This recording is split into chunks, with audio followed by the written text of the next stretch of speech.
Olá, este é o CNN Money, o podcast que te ajuda a tomar as melhores decisões.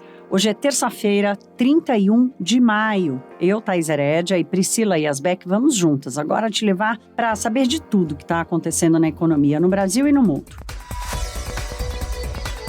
Atenção, hein? Nós já vamos começar por ela hoje, pela Petrobras, será? Não, vamos fazer o seguinte, vamos começar pelo petróleo, sabe por quê? Porque a cotação do barril tipo Brent, que é uma das maiores referências internacionais, mas o mais importante é a referência para o Brasil. Petrobras, por exemplo, decide preços de acordo com a movimentação do petróleo Brent, está alcançando a maior cotação desde março, abril de 2012. A Priscila Yasbeck vai trazer toda essa comparação e esses dados agora, mas o que é importante chamar a atenção de vocês e convidá-los para o episódio de hoje é que nós vamos tratar o seguinte, das repercussões disso, do porquê que isso está acontecendo, por que o petróleo está nessa nova rodada de alta, tem todas as explicações, mas vamos tratar também de como é que isso vai bater aqui no Brasil. Afinal de contas, a Petrobras continua no alvo, o Ministério de Minas e Energia avança para querer criar uma condição ali de realidade para a privatização da Petrobras, o que a gente sabe que não vai acontecer, mas, de qualquer forma, essa é uma das principais fontes de pressão inflacionária no mundo, a movimentação do preço do barril, e a ideia do episódio de hoje é assentar aqui esse cenário para vocês e tratar das suas repercussões, por isso eu já passo a bola para a Priscila Yasbeck, que vai falar dessa movimentação do preço e do barril do petróleo lá fora. O petróleo abriu essa terça-feira já passando dos $120. Vale falar que tem cotações diferentes dependendo do prazo do contrato que é observado, mas olhando o contrato com vencimento em agosto, os preços do petróleo do tipo Brent, que é referência aqui para o nosso mercado, chegaram a passar dos $120. Se a gente considerar só cotações de fechamento, se o petróleo fechar acima disso, vai ser a maior cotação desde 2012, quando foram impostas sanções ao Irã, porque o Irã estava fazendo o seu programa nuclear, e isso gerou uma explosão ali do preço do petróleo, quando também o mundo estava aumentando a demanda pelo óleo. Agora, voltando para o nosso dia de hoje, o que está acontecendo para o petróleo subir tanto? Então, a China anunciou a reabertura em Xangai, empresas voltando às atividades na quarta-feira, crianças também voltando às escolas a partir da semana que vem, Pequim também reabriu uma parte do transporte público no fim de semana, estímulos na China, isso gera uma pressão sobre a demanda, isso acaba pressionando preços.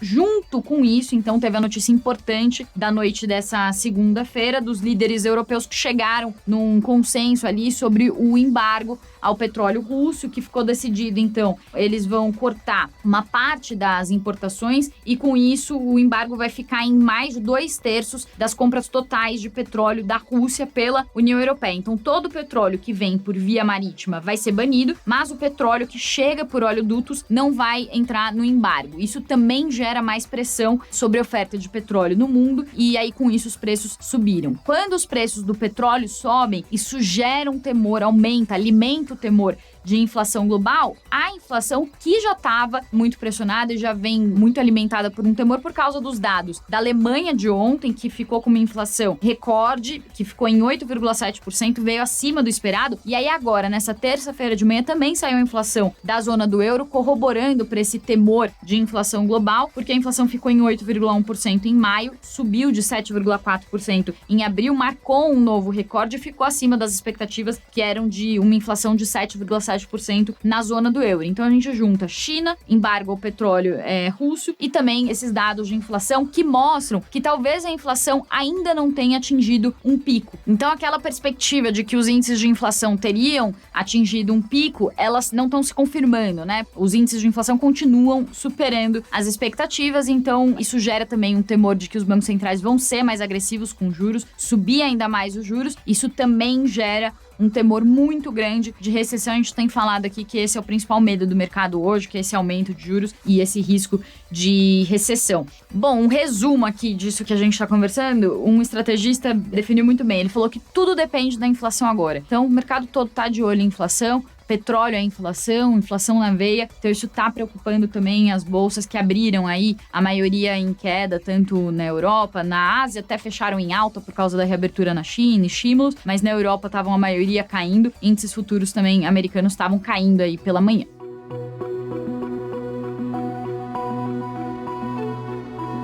Bom, então vamos começar a entender como é que isso vai bater aqui no Brasil. O que aconteceu nesta segunda-feira? Nós tivemos, de novo, mais uma rodada de declarações contra a Petrobras, tanto do presidente Bolsonaro quanto do presidente da Câmara, o deputado Arthur Lira, pressionando, né, a Petrobras e dizendo que ou ela vai ser privatizada ou medidas mais duras virão, o presidente dizendo que não tem como mandar na companhia e dizendo também que quer mudar a diretoria. Se não mudar a diretoria, nada resolve. Foi por isso que ele mexeu no Ministério de Minas e Energia. Este é o principal temor do mercado e dos analistas em geral do que pode realmente acontecer na Petrobras, porque até agora a blindagem do estatuto, que é onde está prevista a política de preços da Petrobras, ele ficou blindado. A companhia tem várias fontes ali de percepção de risco, mas esse ponto tem sido sempre ressalvado ali por todo mundo que a gente ouve aqui para o Money, para a TV, para tudo. Dizer, não, olha, pode mudar a presidência, mas não vai conseguir mexer na política de preços. Aí o gato começou a subir no telhado quando foi ficando claro o seguinte, que o governo não só não quis reforçar o estatuto na última assembleia que colocou José Mauro Coelho lá, como agora dá indicações de que quer mexer sim na diretoria. Então, mexer na diretoria, mudar o conselho, trazer uma composição mais alinhada ao discurso do governo, pode sim acabar criando as condições para que a política de preço seja modificada. Qual é a chance disso acontecer de verdade? Ainda não sabemos. Mas, de qualquer forma, esse temor, ele está sinalizado no preço das ações da Petrobras. Os preços estão caindo desde a semana passada.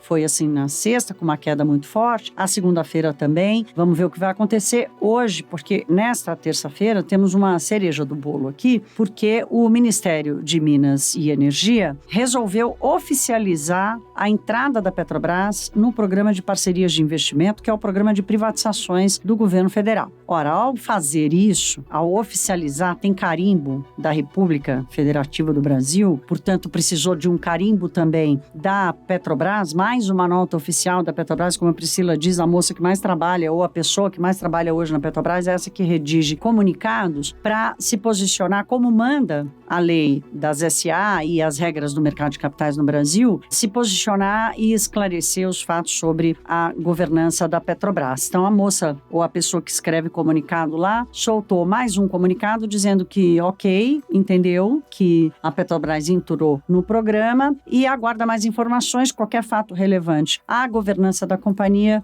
a direção vai se posicionar. De qualquer forma... Aí, só um parênteses. A gente pode começar a falar as moças ou os moços, que acho que uma pessoa só não dá conta. Não tá dando conta, né? Então devem ter montado um time lá. Time de escrever comunicado para responder aos ataques da companhia. De qualquer forma, hoje nós temos dados levantados pela CNN, a pedido da CNN, para entender, tá bom, mas então Petrobras está dando muito lucro e distribui dividendos para esses acionistas lá fora e tal. Quanto é que recebeu o governo federal agora em 2022 ou nos últimos anos? E esse levantamento da CNN mostra que é o seguinte: entre 2020 e 2021, o repasse ao grupo de controle que é formado pela União e pelo BNDES saltou de 2 bilhões e meio de reais para mais de 27 bilhões de reais, ou seja, aumentou 11 vezes. Ou tem um outro dado também bacana, aumentou mais de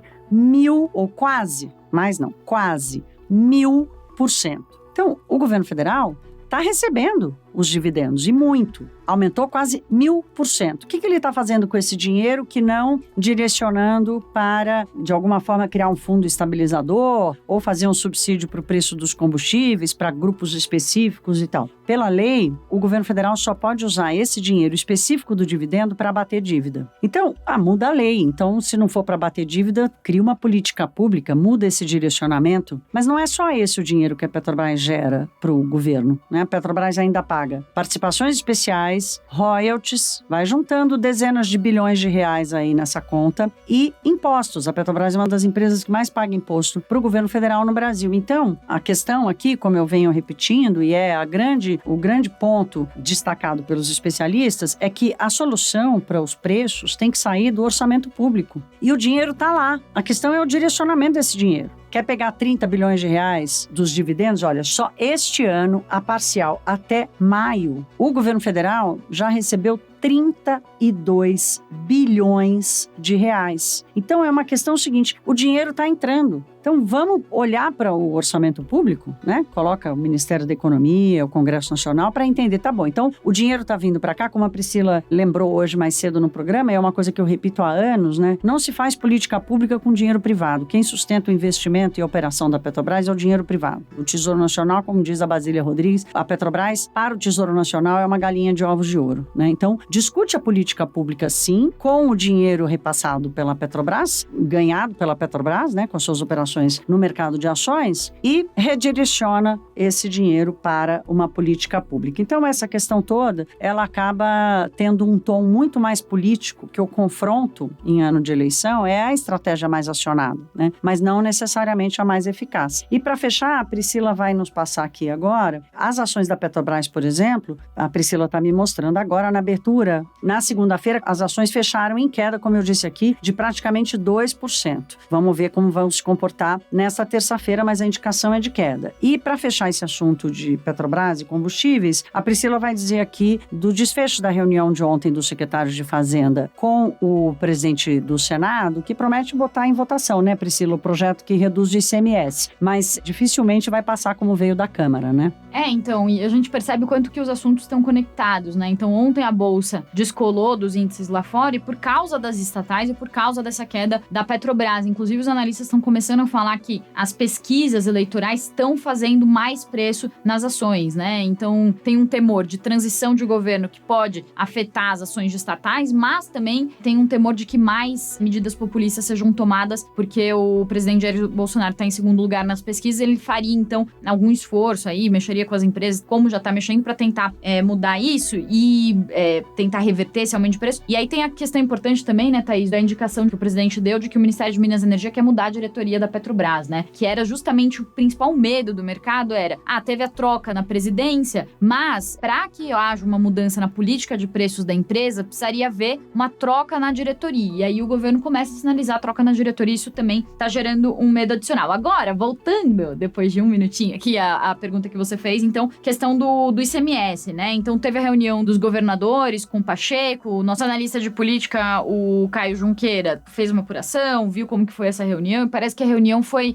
os governadores mostraram muita resistência ao projeto, como já era esperado, né? Vale falar que o projeto passou na Câmara, o projeto que limita a 17% o ICMS sobre combustíveis, comunicação, transporte e energia elétrica. Já era esperada essa reação, porque o Senado é a casa dos estados, né? E tem, inclusive até a Thaís estava falando, ontem um economista também estava me falando isso, né? Que tem muitos senadores que têm projetos regionais, são ex-governadores, então a resistência é maior no Senado. Então, o que o Pacheco está indicando, que saiu dessa reunião, é que esse projeto talvez demore mais do que o esperado para sair, apesar da aprovação esmagadora, por maioria esmagadora, na Câmara. Então, os estados estão falando muito sobre perda de arrecadação, economistas seríssimos estão falando também que, apesar da compensação que é prevista para essa perda de arrecadação, o que acontece é que o dinheiro que era arrecadado pelo ICMS, uma boa parte dele, 30%, 40%, era vinculado, tinha que ir obrigatoriamente para a saúde e educação. Então, quando esse dinheiro ele é compensado, mas essa compensação é feita pelo abatimento das dívidas que os estados pagam para a União, isso acaba enfraquecendo essa vinculação para os gastos para a saúde e para a educação. Então, tem uma preocupação muito grande disso e, além disso, a compensação que estava prevista no projeto que saiu da Câmara é uma compensação com a perda de arrecadação dos estados para este ano e não para os outros. Por isso que tem essa resistência muito forte. A gente vai atualizando aqui os capítulos dessa novela, mas o que a gente tem é um pano de fundo de governo tentando muito frear os aumentos de preços com várias iniciativas, corte de imposto de importação, redução do IPI. Então, assim, tem várias iniciativas, essa questão do ICMS, para tentar frear os preços num ano de eleição, mas, Thaís, parece que o caldo vai engrossar porque o petróleo tá subindo, né? Não vai ter muito jeito de fugir. Mesmo que, por exemplo, esse projeto de ICMS passe, o diesel, por exemplo, que é um dos principais problemas do aumento dos combustíveis, o diesel, ele quase não é afetado, porque vários estados cobram abaixo de 17% de ICMS.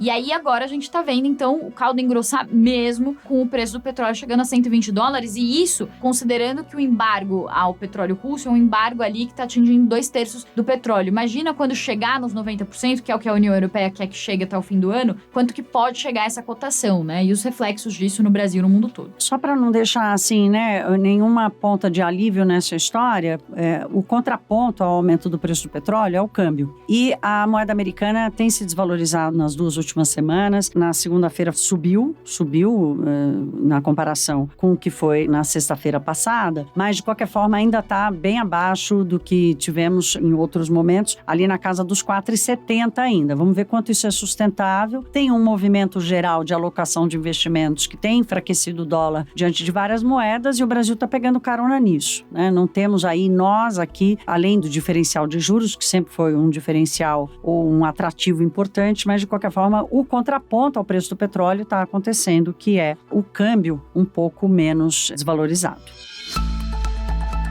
Minha gente linda, é o seguinte, nós vamos tratar de um assunto agora que interessa a todos. Se não for exatamente o seu caso, eu tenho certeza, a Priscila também, que interessa a alguém que você conhece muito bem. Nós estamos falando aqui da gestão dos fundos de previdência. Um levantamento da Speech, que é uma casa de análises, que foi dado em primeira mão aqui para o CNN Money, a apuração da Priscila Yazbek, mostra um dado muito preocupante. 96% dos fundos de previdência privada, que são fundos com alocação em renda fixa, estão rendendo menos do que os 100% do CDI há 10 anos. Fiquem calmos, eu vou repetir porque tem muito número. Eu falei do jeito oficial, agora eu vou falar de um jeito um pouco mais aportuguesado e não tanto de mercadizado. Vamos lá. Esse levantamento da Speech está mostrando que praticamente a maioria absoluta dos fundos de previdência que têm alocação em renda fixa exclusivo no Brasil estão rendendo menos do que a taxa básica da economia brasileira há 10 anos. E este dado é um dado que chama a atenção porque nós estamos falando diretamente daquele recurso que vai garantir ou complementar a aposentadoria de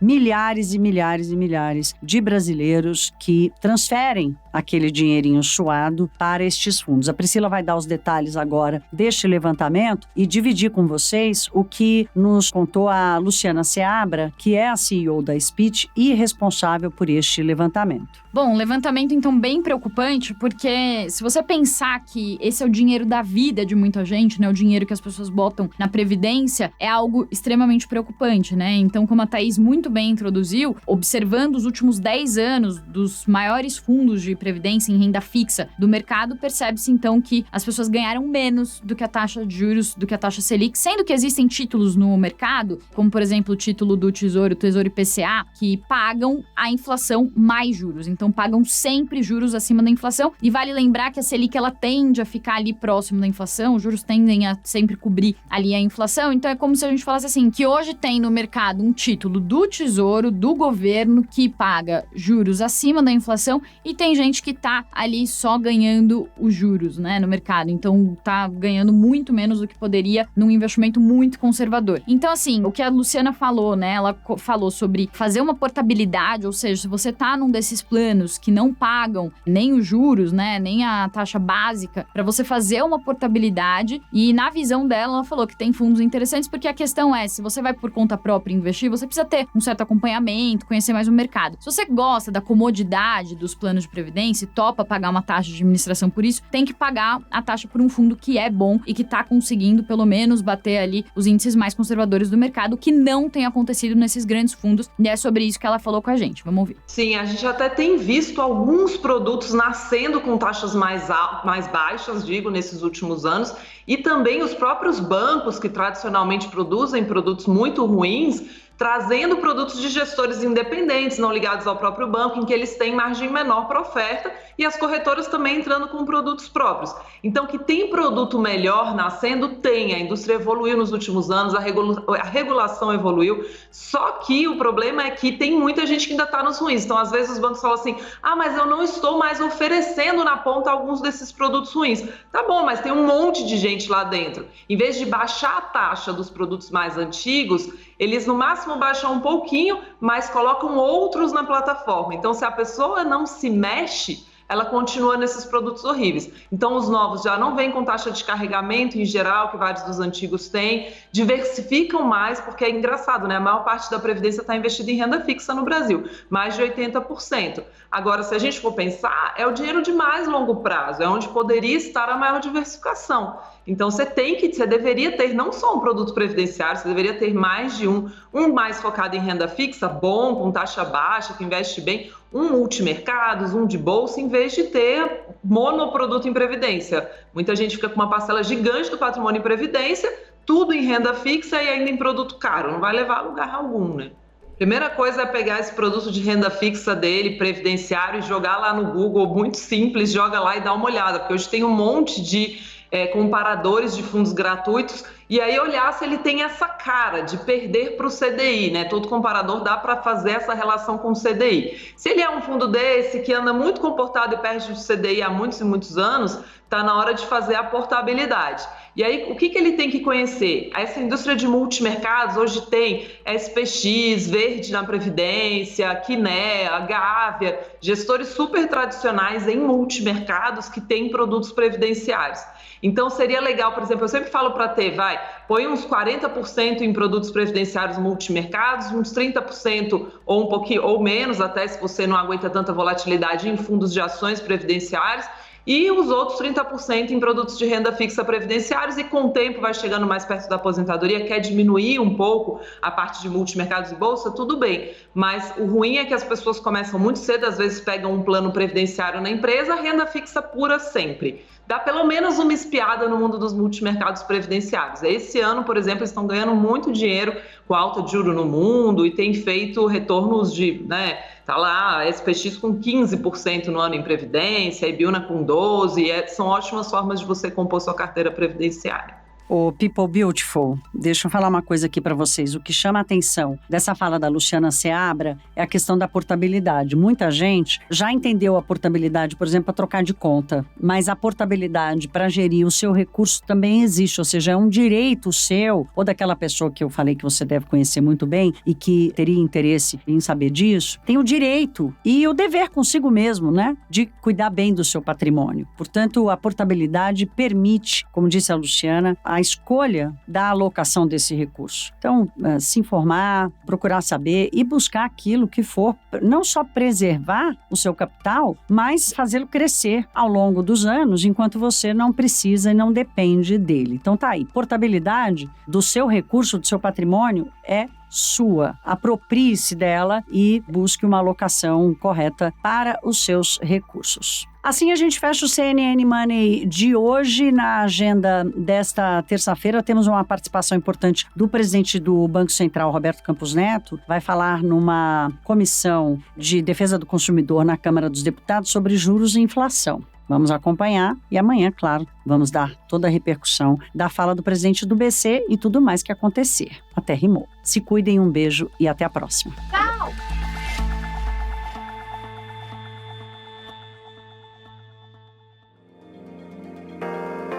Com a apresentação de Thaís Hered, Priscila Yasbeck, este podcast foi produzido pela Maremoto para a CNN Brasil. Edição e sonorização, Felipe Gomes. Coordenação geral, Paula Weinberg e Felipe Gomes. Coordenação de produto, Verônica Schneider. Coordenação editorial, Diego Toledo. Você também pode ouvir o CNN Money no site da CNN Brasil. E aproveite para conhecer os nossos outros programas em áudio. Acesse cnnbrasil.com.br/podcasts.